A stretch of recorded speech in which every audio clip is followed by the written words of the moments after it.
Good day. I am Dianne Carmelle Pereda, and I'm going to show you on how to prepare the meal for toddler, preschooler, and schooler. Always make sure that we will wash our hands first before doing anything. So let's prepare the first meal for toddler. We will make the egg sandwich with mozzarella cheese. So we will put the egg into the bread. Then we will put the mozzarella cheese in the egg.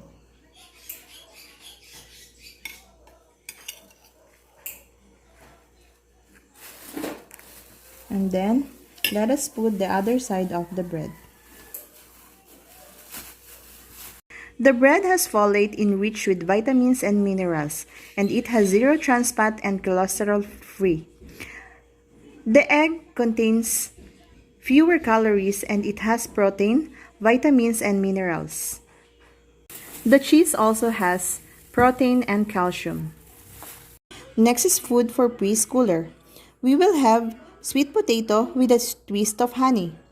We deep fried the sweet potato and then we put the honey syrup.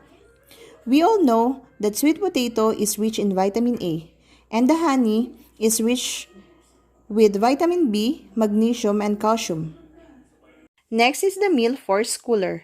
We already prepared lunch meal for schooler. We have here rice, sayote vegetable, banana, and sweet mashed squash. We all know that vegetable is very healthy for the kids.